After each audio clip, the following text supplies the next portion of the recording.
all kinds of games. We are talking about games in terms of games playing on those hardware devices like console, mobiles, and computers and all those stuff. So that is what the gaming industry was. Cool. So I'm expecting a couple of guests to join us. So let's see. Yep, definitely. But have you played any games in your in your digital world till now? Have you played games? I'm a big Words with Friends fan. I've not played a couple of games in a couple of weeks, but there was a time frame that I was doing them just about every day, playing several games on a regular basis, which is, is like a form of Scrabble or kind of similar to Scrabble. I've also done some of the trivia games because there's trivia contests. So I've tried to do those on a regular basis because they're usually online and they'll ask you it might be trivia around sports. It might be trivia around world history or U.S. history or things of that nature. There's some categories that I'm better at than others. My brother actually was a big video game in terms of like playing those more traditional kind of video games that folks know. I know he was like into some of those battle kind of games, and I can't think of the names of them right off the top of the head, and he's not here for me to ask since he's at his house, but definitely that he was into those video games. I know my nephews are into a lot of those kind of more video games, but my kind of things is more strategy kind of things or word knowledge or trivia kind of things. So that's more of where my game wheelhouse is. Okay. Because I'm not sure, but a lot of people while traveling, they play a lot of games while at the airport or maybe while waiting for someone at some point of time. So that is what gaming industry is all about. And people can play game on mobile phones, on computers, on console and stuff like that. So there are a lot of, and you won't believe that gaming industry is one of the biggest industry in terms of market share. But very few people play those games. Maybe people play games in different platforms. So that's why we would like to discuss what's happening. Hi Siddharth, good evening. How are you doing? You need to unmute yourself, Siddharth. Yeah, I got it. Can you hear me? So Siddharth is one of our gaming engineers from India, and he is also doing a lot of games related stuff in India. So Siddharth, can you tell us what do you do and where are you from? Basically, I'm from India, and basically what I'm trying to do is I'm trying to give a gaming community a kind of application where anyone can organize any kind of gaming event. Especially, it can be offline like cricket, badminton, or anything, or it can be online. So that kind of a thing which is I'm trying to develop. The logics are behind like how will the league matches will go and or other matches will go.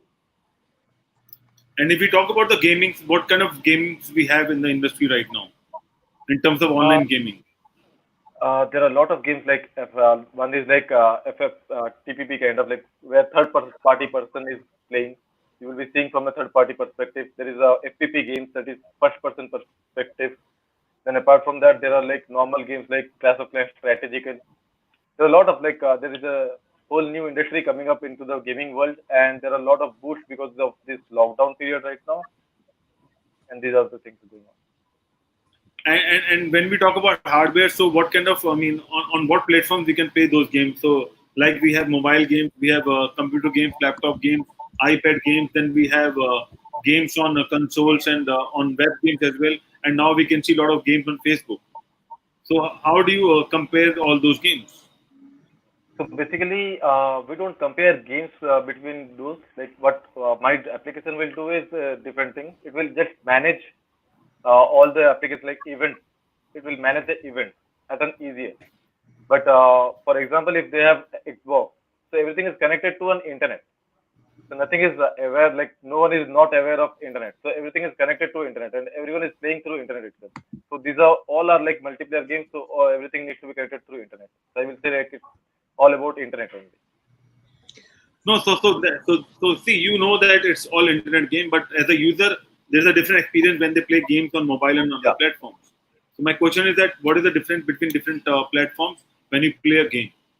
Let me give you an example. For example, if you play a game in Xbox, you will get that vibration, so which you cannot get it from the mobile device. Sometimes some mobile device gives, but yeah, this is not the like Xbox kind of a feeling.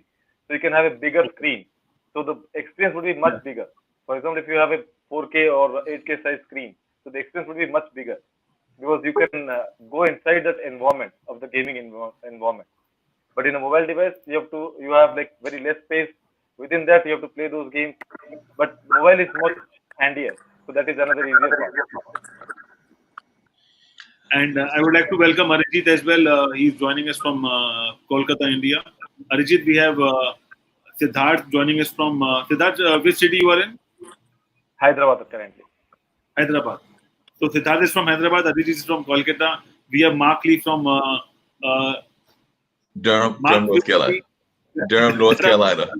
How And you we have, doing? I'm over here in Durham, and actually, there's a real active gaming community here in the Raleigh-Durham area. I know there's a number of gaming companies that are based here in the Raleigh-Durham area and things of that nature. But I was just wondering, for those that are listening to us for the first time, what do y'all see as the number one kind of games? Because I know there's a lot of like the battle games, there's the strategy kind of games, but what do you see as like the number one games that are out there now globally?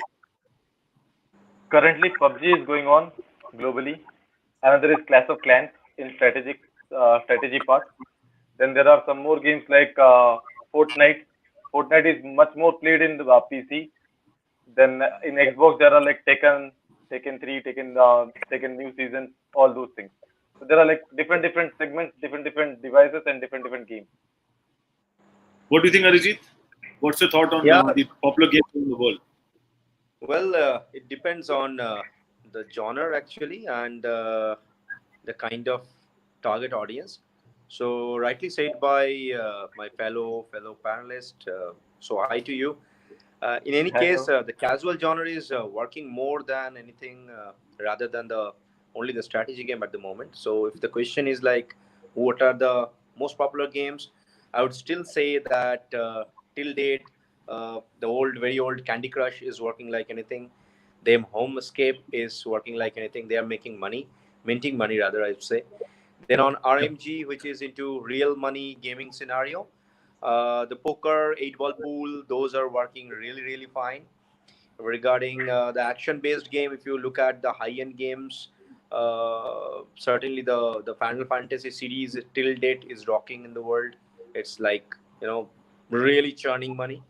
If you're talking about popularity, of course, PUBG is working very well. Of course, the fire, uh, Free Fire. free fire, Free Fire.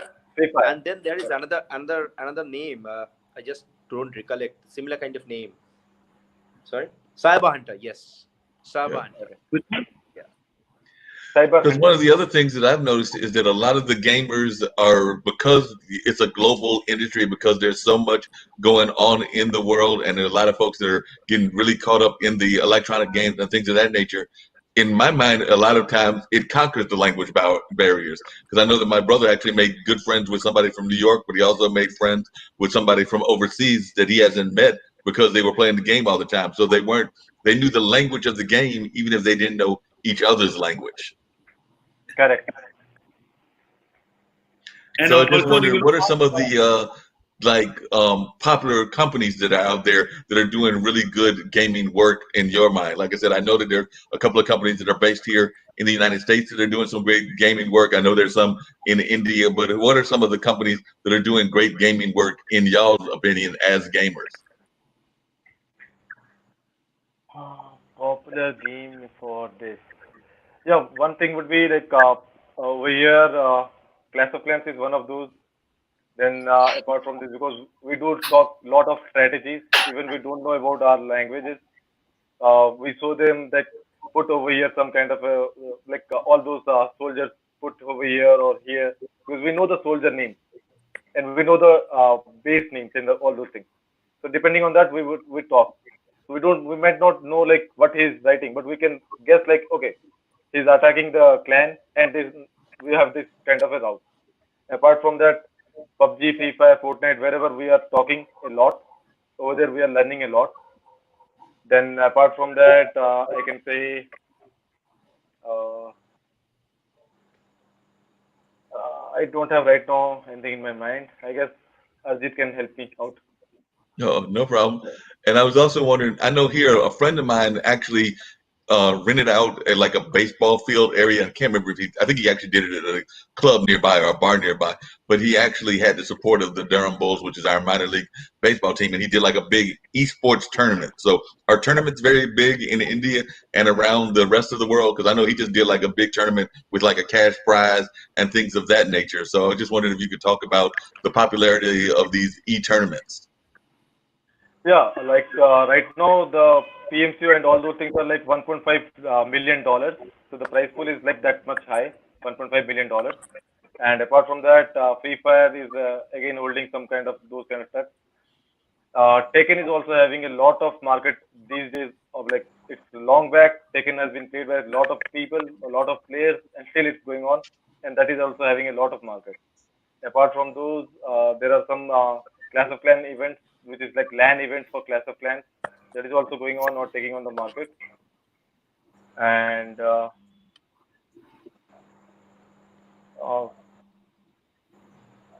casino, like What do for you money think, marketing, like events are not making it.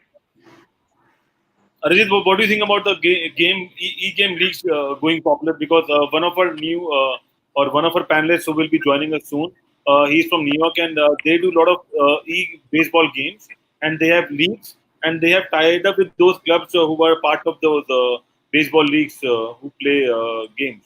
So, how big is that ecosystem in terms of e-league? So in India, honestly speaking, it's picking up. It's not that big yet.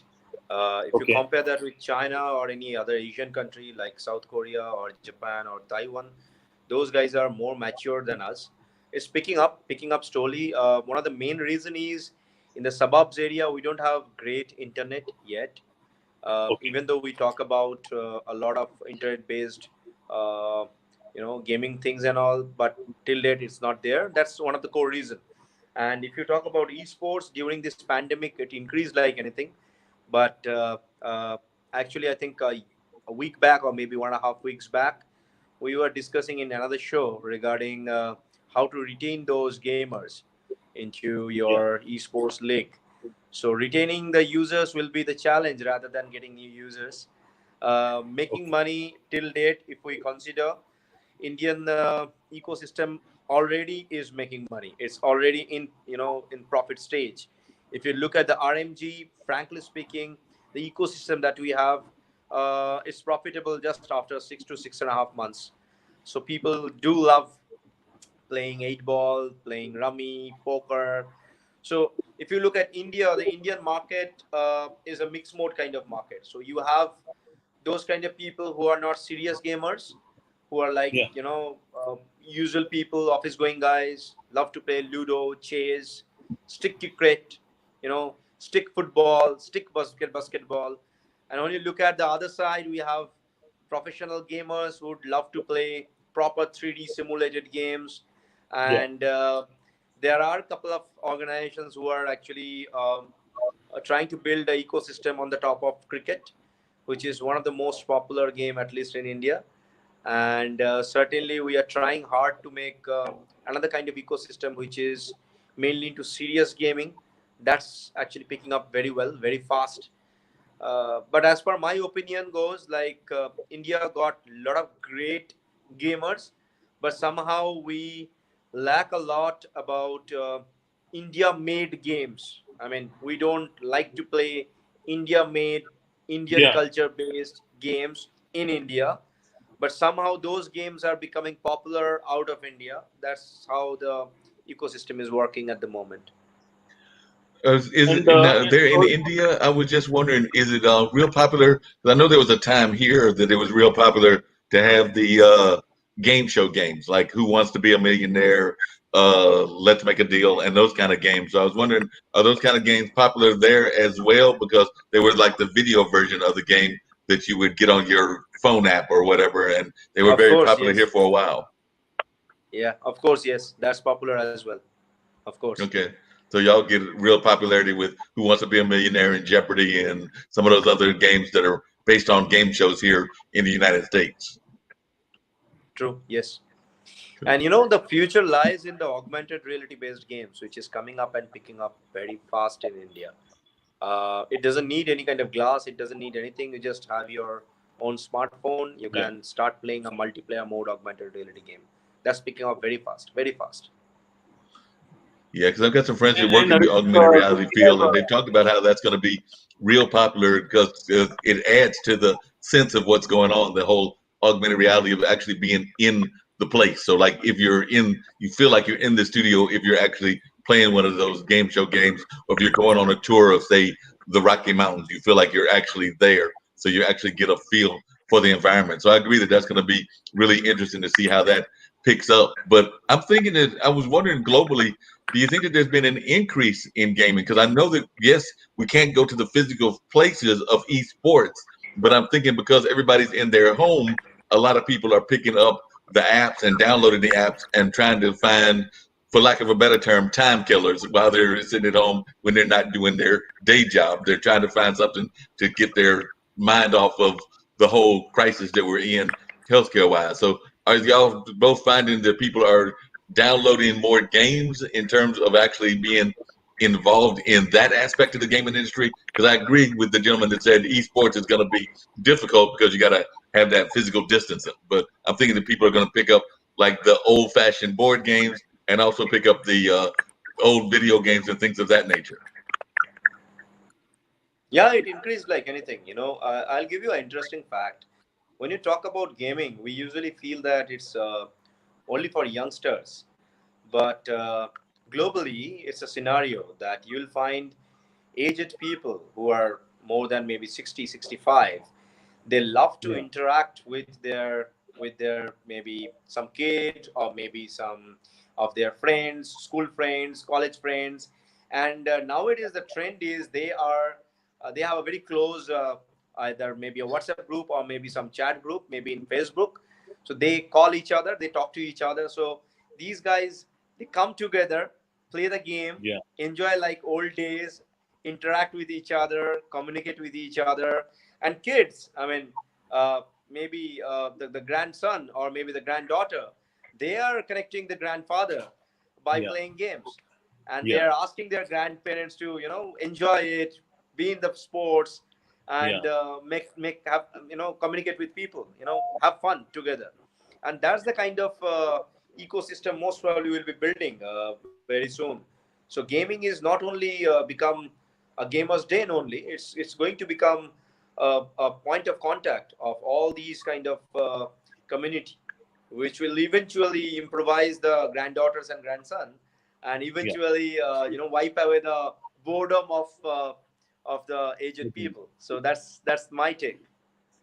Yeah, no, I And agree with you also, because one of the funny gamification things that learning as well, where kids can learn a lot of things through games as well. It's not just about war games or maybe going for a race game, something like that. And we have Sasha with us, and Sasha is having a website called chessstars.com, and people come and play chess on that website. But as per the Sasha and as per the chess community, they have a website called chess.com where I think there are 30 million paid subscribers or something like there who comes and play game on those websites. And then there are multi other websites about chess, because chess is something which picks up like mobile game since early days. It's one of the early sports which started the e-game. And you know that one of our Sasha, what's her name? Jennifer Shazway. She was on a show. Father. Yeah. So she was on a show, and she's a US chess champion as well as the poker champion, and she also is a brand ambassador of one of the bigger poker games called Poker Stars. yeah, She's a brand consultant or something like that with them as well, and they talk about a lot of interaction and engagement around the world as well. But my question, Arijit, is that how we can add more value to the current chess game. Suppose if we go to chessstars.com, and also whenever we talk about games, it's always about English language. So if we start multilingual, do you think that gaming industry will become much bigger? Of course, yes. Of course, yes. Of course, yes. I'll tell you an interesting fact. We always think, at least from India, the game developers, they feel that we should only go for English language. So it's not about the English language. To be very honest, Yeah. if you want to go proper global, uh, I can take my example. Like whenever we publish any kind of game, if it is being published in some Asian country, we always go for that country's local language. That connects people. You know, the common guys, they don't like to speak in English. Now, when you go to Russia, Russians do have a tendency that they love their own kind of culture, own kind of color balance, own kind of language mode. So nowadays, if you look at the global publishers like Ubisoft or maybe EA, they are actually making games in multilingual way. The only core reason is they want to tap the local market. So the way to get the success is getting deep into the local markets. And another interesting fact, Ankit, you know, it's not about only the Play Store, like or maybe the Apple Store or maybe Google Play Store or Amazon or Alibaba. There are several different local app store which emerged during this pandemic time. Earlier, it was like 300 and 300 plus globally. It recently became like 550 plus within the time span of 3 months. Is like, and they're offering amazing user base, great ecosystem which is completely local in localized language, and they are getting great response. So I think it's going to be massive. If you're making a game and that's in local language, it's going to be massive. It can connect people. The only challenge that I see is like when you chat, what will be your target server and target language. I think machine learning is going to play a lot of, you know, implementation, improvisation into all these kind of communication. That's going to be there as well. Okay, and the other question was how we can improvise the chess game, because chess is a simple game where you just play a lot of moves on the on whatever device you are playing. But if we add some virtual reality or augmented reality to chess, would you think that that game become more engaging? Of course, yes. Of course, yes. Not only that, I'll give you something interesting. It's just an idea. If you're playing chess, why don't, say for an example, it's like you have normal pawns in front of you, which are common pawns, and then you have a king, you have queen, right? And that's how the structure is there. Like you have some different kind of characters. So instead of usual chess character, if you put that as a humanoid face using augmented reality, That is what I wanted to ask you. connect a lot of people. Yeah, You know, certainly. Even you can have like more animation kind of stuff where you can like if you kill Different someone, avatars, basically. the different avatars and killing in a different pose. Like Queen would be having different poses. Yeah. And So that like would add lot of. if I'm visualizing what you're saying, like all the pawns, like we use the Disney model, all the pawns could be Bugs Bunny and the king could be like Donald Duck. yep, you got it. Whatever ways, I mean, you want to do it. But Arijit, I think while doing that and with adding a lot of graphics and animation, I think there are a lot of viewers are also develop who watch a lot of games, because I have seen a lot of insights on Facebook.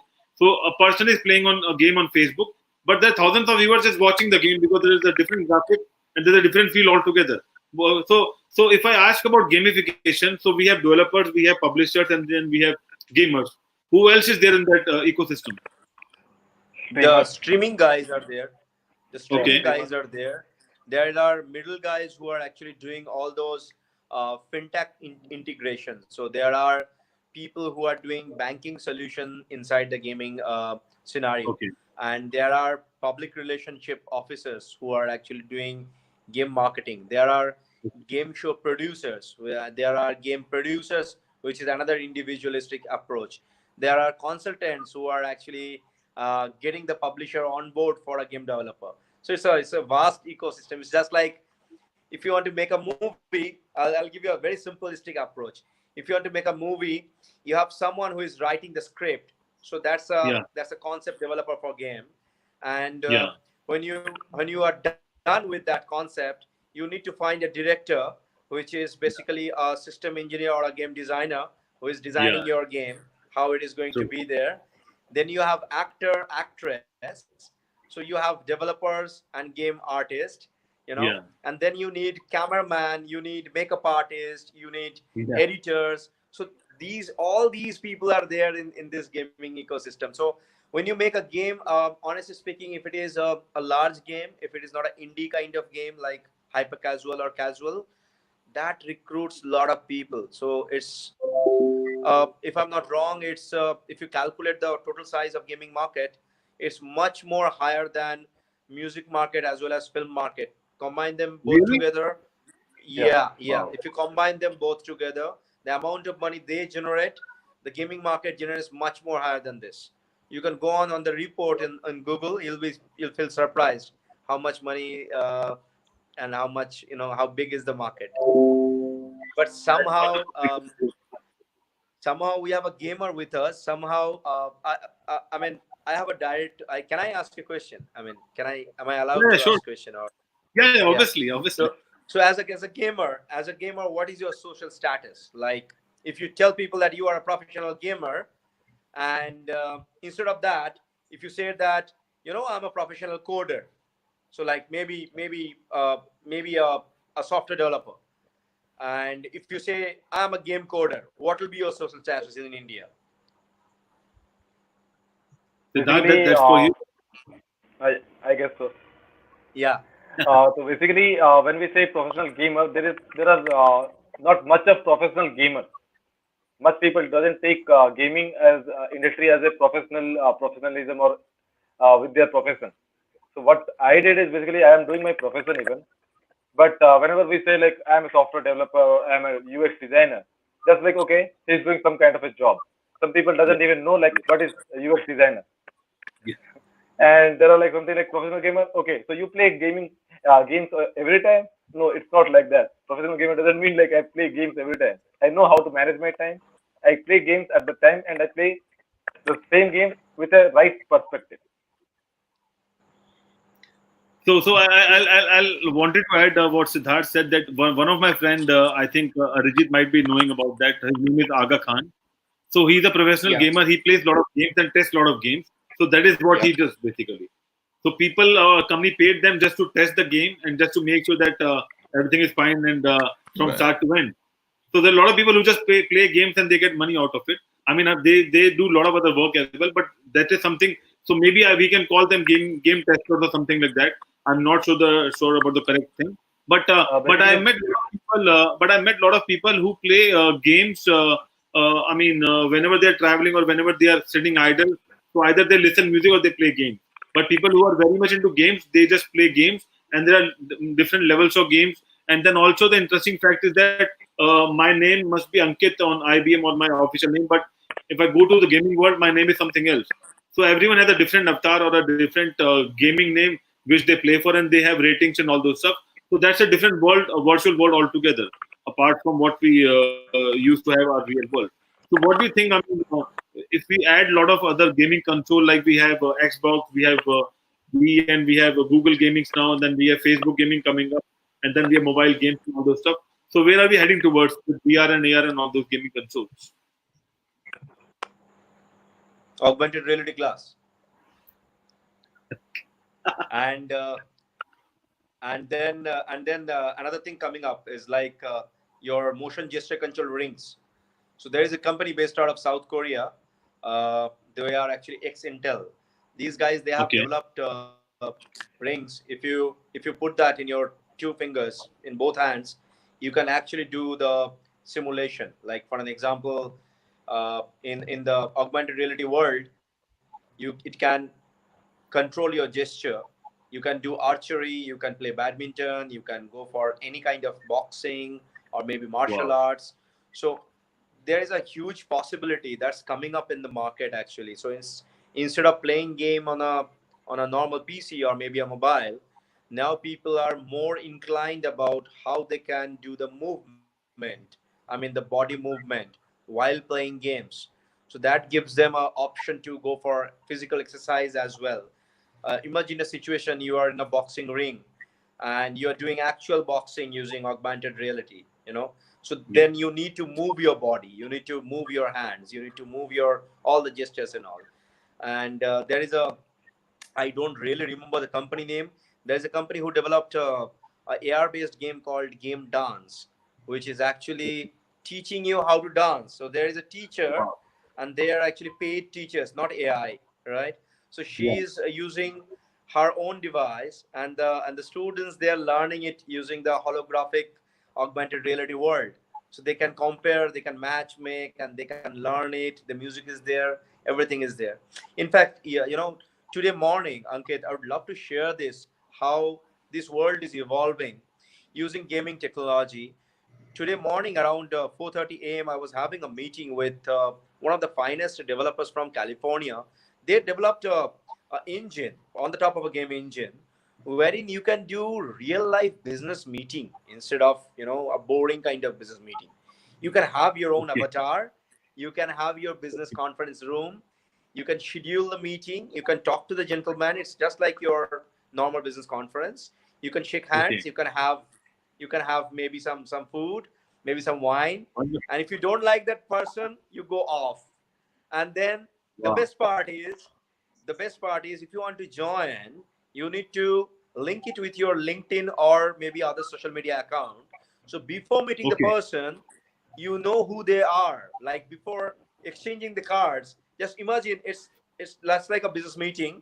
You're meeting a person, Wonderful. you don't know him in person, so you are exchanging cards. Instead of Cards. that, now You're you know changing his LinkedIn. LinkedIn profile, whom you're meeting. Both of you want to Wonderful. meet with each other in VR world.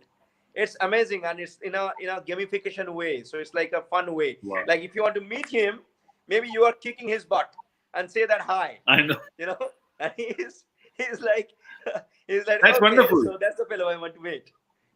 So Arjit, So is if it, I'm, is that I'm sorry, right now, or Ankit, is it I It's a, just it's had a a quick question browser for based virtual Arjit. reality game. I think that I heard somewhere that they've also got some things going on where you can actually play the games with your glasses. They were developing the technology around the glasses. So can you talk a little bit Yes. about that? Because I've heard that they're doing some things where if you're wearing glasses, you can actually see the images of the game using the glasses.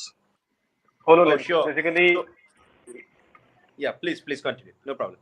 you can say, no issues. No, it's okay. It's okay. Please.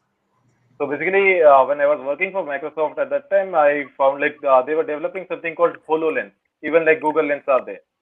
So what they are Yeah. doing is they are having like 36 cameras in that HoloLens, and they can totally change the entire world in front of you. If you wear that glass, it can change the entire world in front of you. So you can imagine whatever you want, and you can go beyond that. It's like even you can like the HoloLens are that powerful that you can fix an engine by seeing those car and then tracking it all together and then checking out which part is broken. It's that kind of a thing. Wow. Super. Apart from HoloLens, although I don't know whether I should say this on a live show or not, but somehow there's an organization based out of China. They developed an interesting augmented reality glass. So it's like they developed a small chip. Small chip. I'm really sorry. So it's a chip-based glass. You can attach it with your normal glass like this. So that Okay. will give you a flip on the top of your normal Okay. glass, which converts your normal glass into a AR glass. Smart. Acts just like your HoloLens. There is a on the Wow. top of that there is a projection system over here. So when you're interacting, it's actually projected in real world. So you can interact with objects, play with objects, move things and all. And I can share you another interesting fact. I was giving this information last year in Dubai. So the future is going to be like this. It's not a story. I'm just sharing you. So imagine you are driving a car and you have a smart glass, okay? And the smart glass is connected with your smartphone, which is connected with your health system. So it knows when you're hungry. It knows at 4 o'clock you need to have something, maybe a junk food. It can be a pizza, it can be a burger, right? So automatically when it is 4 o'clock, it will ask you, do you need a burger or you want to go for a pizza or you need something else? It will give you a choice. You say, I want to go for a burger. So the glass itself will search for nearby restaurant within 5 kilometers range, circle range. Once it gets it, it gives you a reply. I have got this such and such restaurant. Would you like to order? These are the menu. So in your glass, you are watching everything. So when you're blinking your eyes, it's shifting it, right? So you say, yeah, I want to go for maybe a, you know, cheese macaroni pizza on the top of that, black olives or so and so, right? And it says, okay, shall I put the order on? You're driving, right? You're not moving your hands. You don't have to Yeah. tap anything. It's just talking, okay? And the glass says, shall I order? Is it final? You say yes. So you drive in, your order is ready, you take it, and then you drive off, or maybe you are consuming it. You're not paying anything, right? So what happened in the back end, that is actually connected with your blockchain based connected server security Yeah. system with your bank, which already paid the restaurant about your pizza. So when you're there, everything is ready, you don't have to think of anything. And that's where we are heading right now. And companies like, I mean, I can't name them, but the big giants, they are working on these kind of concept, and that's most probably going to happen within a year. Most probably you see the hardware is there in the market. That's where we are heading. Wonderful. Wow, And I that's think Arijit, amazing. whatever you are saying that if you watch Netflix, there's a series called Upload, and if you watch that Upload, it's similar to what you are saying because they are talking about technology which happens in 2050, and it's everything automatically. You just have to talk to your car and then do a lot of things just by talking and by understanding. And it's one of the best Wow. series. I'm still watching it. I didn't complete it, but What's the Upload name? is What's the name? upload, upload, Upload. Okay. upload Okay. on Netflix. Okay. Okay. Yeah. Give me a So second. that is Okay. something very interesting. And that is, see, according to me, gaming is because I'm not that good in gaming industry, but I play a lot of pool and poker whenever I get time. But not about, and why I don't play, because if I start playing it, I won't be able to do anything else basically. So that's why I don't want to get in that industry. But I follow the industry. I know what's happening, and I know Facebook is coming up with the big gaming platform as well because they're promoting it like anything. And today we have a Google conference which started today, and they talk about Yeah. games and all. I'm a part of Google partner program as well, so they are talking about a lot of gaming as well. But what I wanted to understand, because see, you are people who understands the gaming industry, but for a general viewer, they wanted to know how they would start if they wanted to be on the gaming industry in terms of career, if they wanted to plan their career in that industry, and what are the rewards? I mean, if they join an industry or if they develop a game, or what are the route? I mean, what are the ways to go in? Or is there any course about where they can learn how to develop games or all those things? Or it's just about, I mean, working for those companies and then just, I mean, gradually grow forever? There is basically a whole kind of a, I can say, like for even for the playing games, there is a whole kind of a coach and all those players involved. There is a boot camp involved. Okay. So like there is a company called Villagers. Like I shouldn't name those, but there are a lot of companies similar to that. So they do what they do is like they pay money to the gamers. They will hire them. They will guide them, and they will make them play internationally. So apart from only the gamers part, now there are a lot of courses for game development of games, for 3D artists. So for all those things, there are a lot of courses. Even there are like a lot of colleges specifically only for games, for developing games and all those things. Either it might be a engine or it might be a 3D world or whatever. So to develop those, so there are a lot of courses. Yeah. What do you think, Arijit? What's your opinion? Well, I always love to have people who are from a very traditional logical background. If you want to become a game programmer, my suggestion is go for the common language like object oriented language.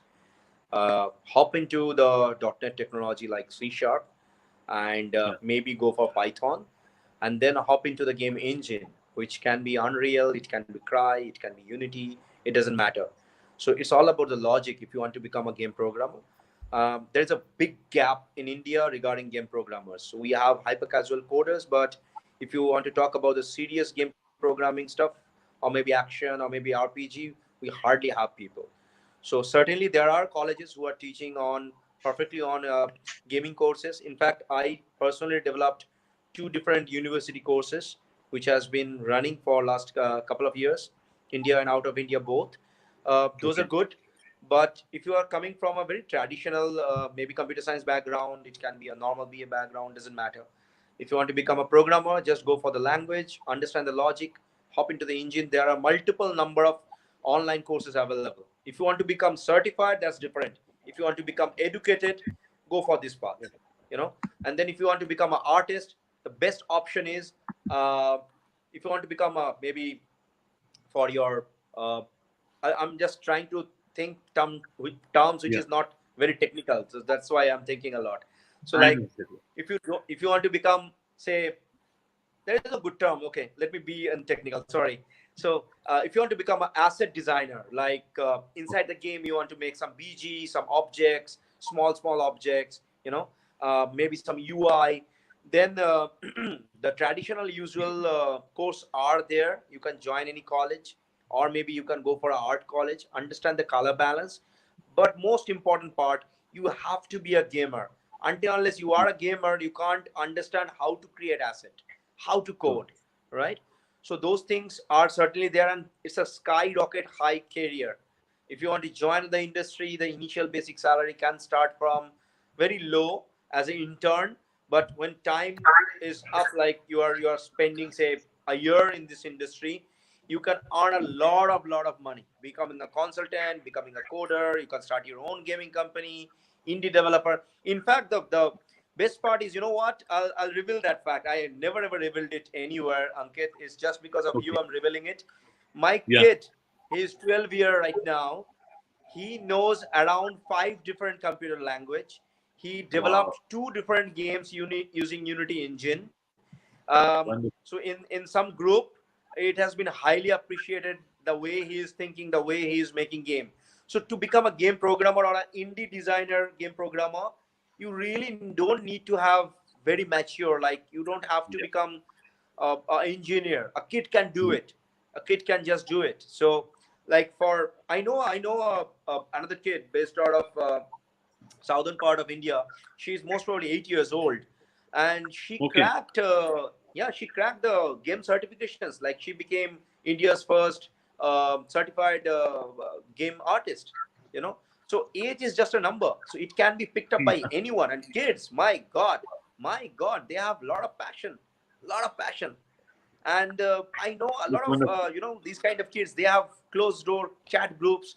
The best part, they never ever think in different way. When they are making something, they are only talking about logic, creativity, not only the career part. Their IQ level became like skyrocket. Like, at the age of 12 or 11, they are learning trigonometry. They are learning complex physics. They are learning complex number. Without that, you can't code. You need to understand this. So eventually, their schooling system becomes upgraded. So if you look at career's perspective, it's really beautiful. We just need to understand as a parent that we should give them a liberty to explore the world. If that is there, it's amazing. No, and I agree with you. Definitely, we need to do more of that. Let the kids explore the world and things of that nature. But I was just wondering, and this is a global conversation, so I was wondering what your thoughts of this are. Because here in the United States, we have a bad habit of regulating stuff, and know that there's concerns about like violence in the video games and things of that nature. So, do you have any fear that it might get overly regulated in the world? Because that's one of the things I love about gaming, is that it seems to break down a lot of boundaries, but it also, there's a lot of games of all different types. I mean, there's the war games, there's the strategy games, there are all kinds of games. But I do know here in the United States, so far it hasn't been impacted by it as best as I can tell. But I know that was something that happened in the TV industry, happened in the radio industry. There's fears that it could happen in podcasting eventually. Of course, we know the Facebook police are always watching us. But I was just wondering what your fears are about the that part of what's going on, regulations. I'm really sorry. Give me a second. Somehow my phone got. That's all right. So Mark wants to know about the regulations in different countries about the gaming industry, because now I'm coming to that. Give me a second. My streaming got stuck somehow over here. Am I visible to all of you guys? Yeah, we can hear it. Yeah. Nope, you disappeared. He'll join back again. So what do you think, Siddharth, about the regulations in different countries?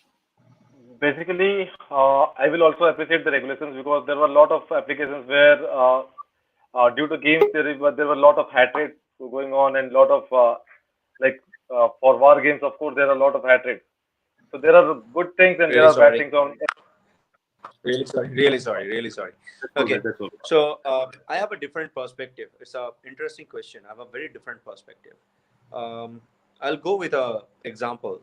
So one of my friend, he used to work in Ericsson. So he traveled in a different part of Europe, and he couldn't, honestly speaking, find a particular location.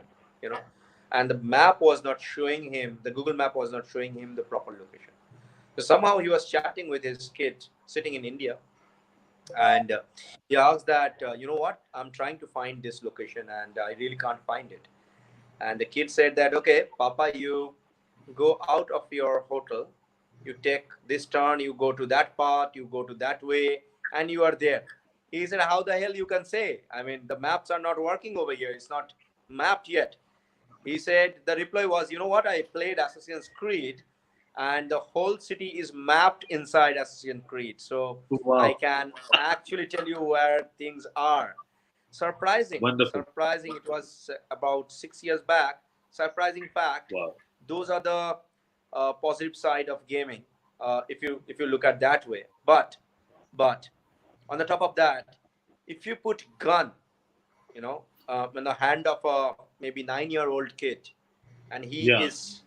he is killing people, and he is playing a game which is like with bloodshed, with a lot of darkness, it actually affects human mind. True. So I must say the regulation must be there with those kind of gaming. So True. there must be a segment where you put a age limitation that this True. game is for 18 plus or maybe 15 plus or maybe 9 plus. There are regulations.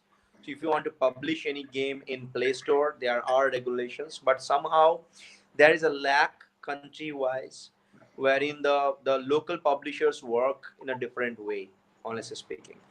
But I feel uh, those things are in a way good to safeguard Yeah. the young generation. In a way, sometimes we regulate a lot. So when you regulate a lot, sometimes it kills the ecosystem. So it needs to be balanced. Like until unless it's balanced, it's really difficult. Like if you take example of chess, chess is a super amazing game. I'm a chess lover. You know, in real life, I'm a chess lover. So I love to play chess as a game. Now, if you want to regulate chess, then if there is a real money which is involved in chess, and you want to put it in some country who don't understand the law of real money gaming, of course there will be a ban on the top of that game. Right. So in my opinion, whatever government don't understand initially, they put a ban. Once they understand it, they usually go for it. It depends on how we are making it and what is our approach.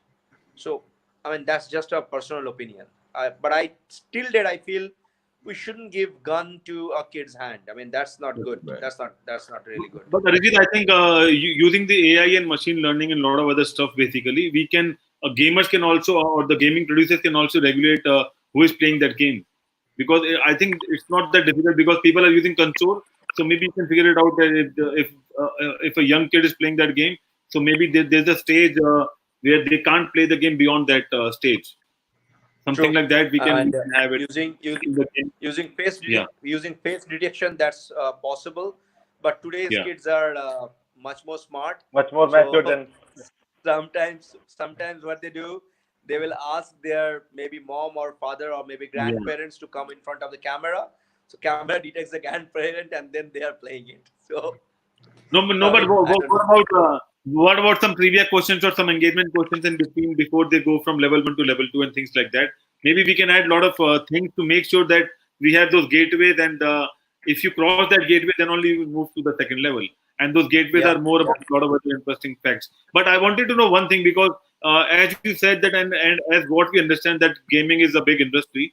But why gamers or gaming industry is not being approached or not being talked in the mainstream media around the world? Because around the world in mainstream media, no one talks about that industry. And I've also visited one of the gaming cons or ComCon, I don't remember, in Delhi. which happened for the first time, and there are a lot of big gaming avatars who visited there in one of our, the place called Pragati Maidan, where we had that gaming con happen, I think last year or that. So I just wanted to understand why it's not covered by the mainstream industry. That gaming is also a big industry, and there are a lot of people follow those stuff and all those things. Mindset problem, human mindset problem. For an example, if you are playing a game, you are actually playing with 3D or 2D character. So when you integrate that 3D character with real life people, for an example, FIFA, or maybe our title based game, which is Fight of the Legend or Shaktiman, people are playing it because it involves real people. But maximum number of games, they have a virtual character. So as a parent, there is a gap of education for parents. They feel that it's cartoon, it's Okay. wasting of time. It is not actually adding any kind of value to the ecosystem or the growth of a kid, or maybe growth of the ecosystem. It's not adding anything, any viable stuff. So there is a big lack. But if you compare that, I always compare it with the media industry, frankly speaking. When you compare that with film industry, we watch movies on a big screen, right? So it's an approach which we have been for the last, I think we have been into this era for last 40 years, 35 years. We have been watching TV. That's a Yeah. traditional way. And then when you compare that with gaming nowadays got smartphone in your hand. So that's the reason it increased like anything. Earlier it was on PC and console, and the pricing of those consoles were really high. And when you purchase that, it actually belongs to the entertainment only for that single person. It's not for the family. So once you involve your family into gaming, then only people will realize the real strength of gaming. Then only they'll realize, okay, fine, this is an industry which involves tons of people, and there are ad givers, there are companies who are sponsors, who are actually sponsoring those games just because they have got huge user. Now, to promote your brand in one shot, one go, if you want to do it on a TV, maybe your ad is displayed for 3 seconds and people forget it. So you need to Yeah. pump in money to give it a shot for next 1 year. But in Yeah. gaming, it's different. If you're doing an in-game ad and Yeah. you have got 1 million user who are playing it daily, so your ad is there for 1 million users each and Yeah. every day, each and every time people are playing.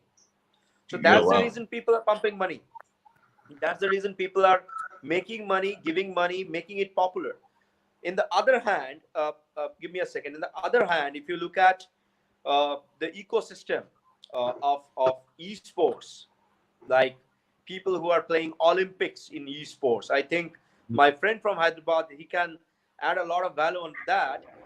When you play esports, there are specific organizations who are saying that it's going to be a global event. You bring up people who will play the game. There will be sponsors. There are Right. moderators. There are referee. There are huge number of money which is involved on playing a esports based game. The only challenge till date, I feel, after spending 22 years into gaming industry, now I am feeling, is it adding value to the ecosystem? Well, yes. Is it adding value to the ecosystem like the normal mainstream work, like mainstream software development work, or maybe agriculture work, or maybe the real estate work? Well, no, it's not real estate. It's not never gonna be a physical thing. But Yeah. yes, if you look at the digital world, the way it is moving forward, if you want to educate people, banking, security, go on. I mean, oil and Yeah. gas, aircraft, you make gamification. It becomes Yeah. easy, interactive, people learn fast, their IQ level improvised like anything. So after this discussion, maybe I'll share a couple of links which I wrote, how it is improvising the IQ level of a human being. What kind of games are actually improvising IQ level? For an example, I can see, sir, he's running chess.com. Like, it is improvising IQ level like anything. Come on. I mean, you can Certainly. think clear. Yeah. You can take better decision. These are all neuro connected stuff. which somehow hidden in gaming world. Yeah, So I agree with nobody you. explored, Yeah, nobody said these are yeah. hidden. But in So I just movie, wanted to, yeah. yeah, please. So I just wanted to say that one of our gamers who would be joining us from New York, so he's having a bandwidth issue, so he's not able to join. I'm not sure what happened. So he said sorry, and he will be joining us next week. So we can discuss about that next week. But I'll tell you about the story that he is one of the coaches of E Games, a basketball team, which is the real team, and then they have a E League, and then he's one of the coaches, and he's one of a gamer as well. That's what he does. Rest he will discuss more about himself, what he does and how he coaches and all those things. But Arijit, on the other hand, when he said that we can add a lot of value in terms of revenue and gamification and corporate value and all those stuff, but we still need to understand that I see gaming as engagement and as entertainment rather than professional thing, because you can play game professionally, but if you think about gaming as engagement, then I think you can add more people to be a part of the gaming industry, where a lot of people are still not playing games.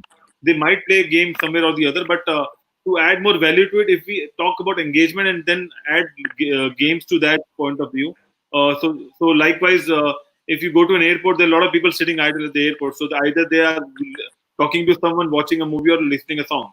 So if we can add some value to that gaming industry in the airport, or maybe likewise somewhere, and then they get some reward out of it, I think we have more audience to play those games. That's what I believe. Agreed. Agreed. Fully agree. Hey, Fully agree. Ankit, I got You a know, quick question for you, and then I got a question for the panel real quickly. But my question for you is, and it's just a quick answer. Have you ever been to Las Vegas? Because Las Vegas, as soon as you walk off the plane, the games are waiting for you. If you've ever been to Las Vegas, I've only been once, but as soon as you step off the plane, the games are waiting for you. Just real quickly, they're trying to pull you into That the. question is not for me. That question should go to Sasha. Sasha, what do you Have think? you? Well, I've been Uh, in Las Vegas many times, and indeed the game is everywhere, starting from the airport to hotels to restaurants, like everywhere. And of course, the giant casinos where you have all games. And I've found that esports are becoming really, really popular. I'm doing a lot of bets on European soccer on site Bet365, and lately they've become quite involved in esports. It's kind of a interesting proposition. I never put any bets on esports simply because I'm afraid that it could be skewed and cheated and so on, but it's getting very, very popular. So probably I'm too I'm I'm too cautious. Maybe I should try, but I haven't. But I want to ask you, Arjit, you're a lover of chess. You must play online chess on chess.com or any other sites. Have you ever encountered the cheating? me. Yes. Well, I never treat cheating as cheating. I'll tell you the reason. Honestly speaking, it's about human mind. I enjoy cheating. One of the finest reason is when you do that, you already lost.